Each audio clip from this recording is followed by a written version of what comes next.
The air is thick, humid, and heavy with the scent of wet earth and ancient foliage. A storm rumbles on the horizon, a distant promise of cleansing rain. But here, on the edge of a vast, primordial river, a greater force is in motion. A shadow falls across the water, a ripple of immense power that sends smaller creatures scattering into the dense undergrowth. This is not a hunter, but a ruler. Its head is a mosaic of scarred bone and rough, scaly hide, and from its jaws jut teeth as long and sharp as serrated daggers. This is a predator at its peak, its immense body honed by a lifetime of struggle, its gaze a silent testament to a singular truth. It is the apex predator of this forgotten world.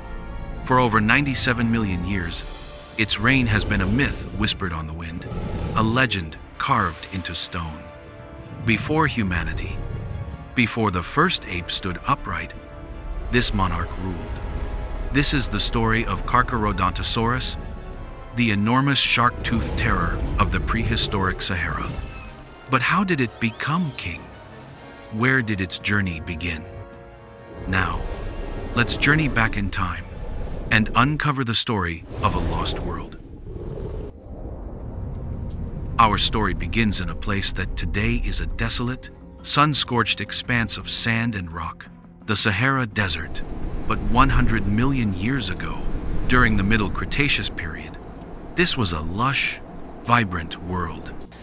This was a sprawling, tropical landscape of tangled mangrove, swamps and broad river systems that flowed to the ancient Tethys Sea. The air was thick with humidity and the constant drone of giant insects. Towering araucaria and towering cypresses formed a dense, dark canopy, while the ground was a tangled mat of ferns and cycads. In this world, life was abundant, but danger lurked in every shadow. It was in this world that a clutch of leathery eggs lay nestled in a shallow depression, hidden beneath a protective mound of decaying plant matter. For weeks, they had been warmed by the sun, their shells a silent testament to the life stirring within. Our story's protagonist was one of the last to hatch. Its tiny, serrated tooth, known as an egg tooth, chipping away at the tough exterior. Emerging into the humid air, it was barely larger than a chicken, its skin a mottled mix of greens and browns that helped it disappear into the undergrowth. A gentle smile, perhaps for such a small thing to one day become a giant. Its parents, a pair of immense Carcharodontosaurs, had already moved on, as was their way. They were solitary hunters, and their progeny were left to their own devices almost as soon as they broke free of the shell. The hatchling was a fragile thing, its world an endless forest of towering plant stalks and looming shadows. It was a world where a wrong turn could lead to a swift end. The riverbanks were a constant threat, patrolled by the fearsome crocodile-like reptile, Sarcosuchus imperator, an armored beast that could easily swallow it whole. In the skies, giant pterosaurs, like the Ornithocaris, cast menacing shadows, their beady eyes scanning the ground for any sign of a meal. Even the very ground was a danger, teeming with smaller, quicker predators, and the ever-present risk of being stepped on by a passing herbivore. Survival, for this small creature, was a daily struggle. It learned to find small insects and amphibians to eat, its movements a constant dance between the need for food and the need for concealment. Its small body was a finely tuned instrument of survival. Its instincts were sharp, honed by the constant threat of being eaten. It would freeze at the slightest rustle, its eyes darting from shadow to shadow, every muscle coiled and ready to flee. The world was a vast, unforgiving labyrinth, and its only guide was the ancient wisdom of its blood, a primal urge to endure and grow. The days passed in a blur of hunger, fear, and fleeting moments of relief. The hatchling began to grow, its bones strengthening, its body lengthening, but it remained insignificant in this world of giants. It was a mere ghost in the shadows, a whisper of a creature that was destined, if it could survive, to become one of the most powerful animals to ever walk the earth. But first, it had to live through its childhood. The biggest lesson was always to be wary. It watched from the safety of the undergrowth as a tiny lizard-like creature was snapped up by a passing rugops, a small, ugly carnivore. This was a world of tooth and claw, and only the strong survived. The journey from vulnerable hatchling to undisputed ruler would be a long and brutal one, and it had only just begun. The young Carcharodontosaurus grew at an astonishing pace, its body rapidly shedding the last vestiges of its hatchling fragility. By the age of 2, it was the size of a modern-day leopard, a sleek and fast-moving predator still in a world of giants. But its rapid growth was matched by an equally rapid increase in its hunger. The small insects and amphibians of its youth were no longer enough. The drive to hunt, a powerful and ancient instinct, began to assert itself. Its first true prey was a small ornithopod, a two-legged herbivore no bigger than a large dog. The young carnivore stalked it through a clearing of towering horsetails. Its movements were clumsy but driven, a series of quick, silent steps that belied its inexperience. It had watched other, larger predators from a safe distance, learning the silent language of the hunt, the patient stalk, the sudden, explosive burst of speed, the fatal bite. This time, it was its turn to act. It burst from the undergrowth, a flash of mottled green, and the ornithopod was gone in a single, terrified bound. The chase was short, a frenetic dash across the muddy ground, and with a swift, snapping bite, the prey was dead. It was a messy kill, a testament to its youth, but the lesson was learned. The reward for skill was a full belly. Its key physical features were beginning to emerge. Its teeth, which had been small and needle-like in its youth, were now growing into the distinctive blades that gave its species its name. They were not designed for crushing bone, like those of a Tyrannosaurus rex, but for slicing through flesh. Imagine a row of steak knives, each with a finely serrated edge, lined up along a powerful jaw. This dentition, supported by fossil evidence and detailed studies of jaw mechanics, allowed it to make rapid, deep slashes on its prey, causing catastrophic blood loss and ensuring a quick, if not always clean, kill. It was a weapon designed for efficiency. It was a hunter of flesh, not a bone-crushing scavenger. Life was a constant series of these lessons. A close encounter with a juvenile Spinosaurus taught it to avoid the river, where the even larger, sail-backed dinosaur reigned supreme. It learned to follow the immense sauropods, the long-necked giants like Paralititen, knowing that where they went, so too did a wealth of other, smaller prey. It was a time of immense danger, but also of incredible growth. It learned to read the landscape, to listen to the whispers of the jungle, and to know when to fight and when to retreat. As it grew, it became more confident, its prey growing in size with each passing year. It graduated from small ornithopods to larger iguanodonts, their size and bulk providing a greater challenge, but also a more substantial reward. It was a solo practitioner, a loner in the vast, green world. This solitary nature, supported by the lack of fossil evidence for pack behavior, meant that its survival was entirely dependent on its own skill and strength. There was no herd to protect it, no family to rely on. It was a true individual, a testament to the brutal, solitary nature of a top predator. A gentle smile, perhaps, to appreciate the sheer will to survive against such odds. And as it neared its full adult size, the world began to change. The lush riverbanks gave way to more open, arid landscapes. The dense jungles thinned into forests of palm and conifer. The climate was shifting, and with it, the very ecosystem it had come to know. It was a subtle change, almost imperceptible to a single creature, but it was a shift that would define the rest of its life and the legacy of its kind. The young Carcharodontosaurus, now a formidable hunter, was about to enter the true period of its dominion. Its reign was just beginning, and the greatest challenges and triumphs lay ahead. To recreate this journey spanning millions of years, we researched countless documents. If you appreciate that effort, please leave a like to support the team. The young Carcharodontosaurus was no longer young.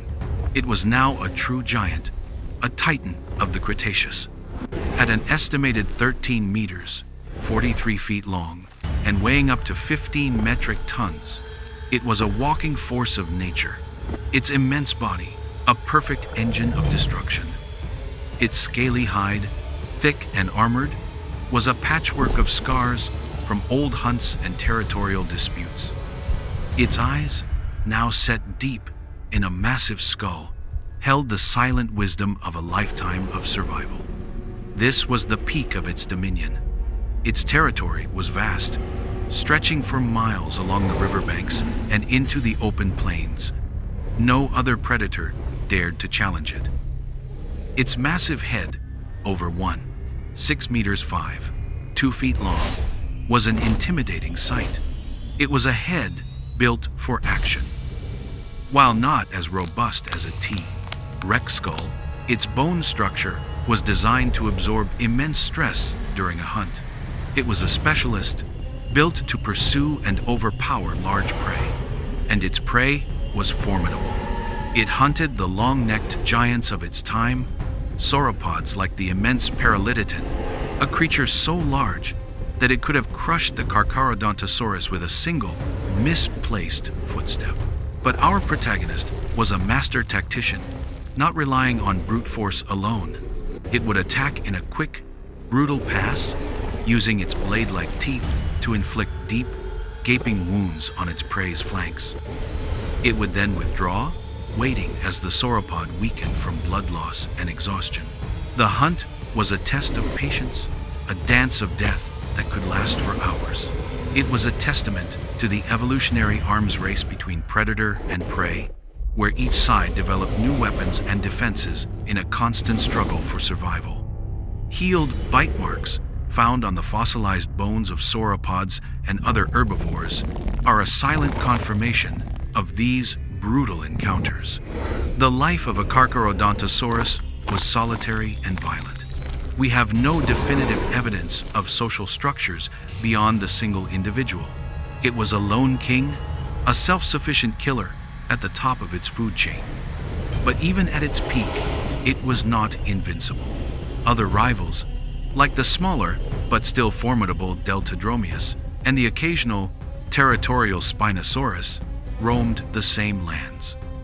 A battle with a rival male over a carcass or territory was a brutal affair, a clash of immense bodies and razor-sharp teeth. For all its power, the Carcharodontosaurus remained a mystery in many ways. Scientists still debate its social structure, its hunting methods, and even its metabolism. Was it a warm-blooded, active hunter like a modern wolf, or a cold-blooded ambush predator like a crocodile? Its sheer size suggests it had a high metabolic rate to support its immense body, but the fossil record can only tell us so much. This ongoing scientific debate reminds us that even with the most spectacular fossils, much of the animal's life remains a mystery, waiting for a new discovery to shed light on its secrets. For our protagonist, the years of power display and brutal hunts were starting to take their toll. Its movements were not as fluid as they once were, and old wounds ached with every step. Its dominance was absolute, but it knew, deep in its ancient instincts, that nothing lasts forever. It had become a legend in its own time, a king of a vanished world. It had ruled, but the clock of its life was slowly, inevitably, running down. The final act of its story was about to begin. It would be a dramatic and poignant end to a life of struggle and dominion. The years had etched their story onto the body of the great Carcharodontosaurus. Scars from countless battles crisscrossed its hide, a testament to its long and brutal reign. Its movements were no longer the fluid grace of its youth, but the measured, heavy steps of an old king. The humid air, once a comfort, now seemed to press down on its aching joints. A low, persistent pain, a sickness of the blood, was beginning to take hold, sapping its strength and dulling its senses. This was a silent, unseen adversary, far more dangerous than any rival. It was on a hot, windless day that the final confrontation came. The old king, weakened by its illness, had been drawn to a watering hole by the scent of a fresh carcass, a juvenile sauropod, likely dead from a fever. But the carcass was not its alone. Another Carcharodontosaurus, a younger, more vigorous male, was already there, its movements confident, its eyes filled with the arrogance of youth. This was not a territorial dispute. This was a challenge for the throne. The two giants circled each other, a slow, deliberate dance of intimidation. The younger male let out a low, guttural roar, a sound of pure power. The old king responded, but its roar was a raspy, pained whisper of its former might. The battle was brief and brutal. The younger male, driven by the fiery energy of its prime, lunged first, its powerful jaws snapping at the old king's flank. The old king parried with a clumsy swipe of its head, its teeth scraping uselessly against the thick hide of its opponent. It was a mismatch of strength and speed, a fight the old king could not win. The final, fatal blow came not from the young male's teeth, but from its immense body, which crashed into the old king, sending it tumbling to the ground. With a deep, shuddering sigh, the old king lay on its side, its massive head resting in the cool mud. The young male stood over it for a moment, then, as if satisfied with its victory, turned and began to feed on the carcass. The sound of tearing flesh was the last thing the old king heard. As its breath grew shallow and its vision dimmed, a light rain began to fall, its gentle drops washing the dust from its weathered hide. The world, which had once been so loud and full of vibrant life, was now silent, the sounds of the jungle a distant, muffled echo. Its life of struggle, of dominion, of survival against all odds, was over. What brought you to your passion for dinosaurs and the prehistoric world? Please share your story. We would love to hear it. The king's reign had ended, its last breath, a silent testament to the impermanence of even the most powerful creatures. But its story did not disappear. It was written into the earth, waiting for millions of years for us to find it. As the seasons passed, the flesh of the great beast was consumed, its bones picked clean by scavengers and bleached by the sunday.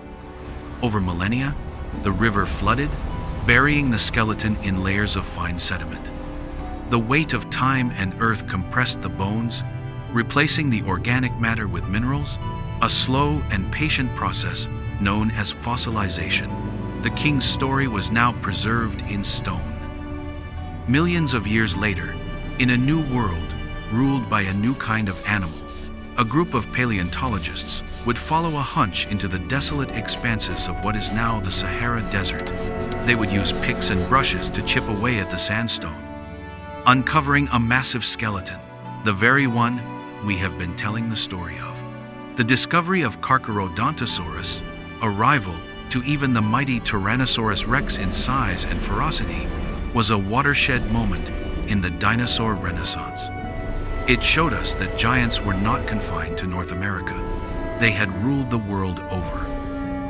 Its bones, now resting in a museum, are the final, silent testament to a life of struggle and dominion, a single, epic story from an age when giants truly ruled the earth. This creature's legacy is a reminder of the greatness and fragility of life on Earth. Its existence teaches us that every fossil holds a great story waiting to be told. If you believe every fossil holds a great story waiting to be told, subscribe to the Dinosaur Story channel to help us bring those legends to light.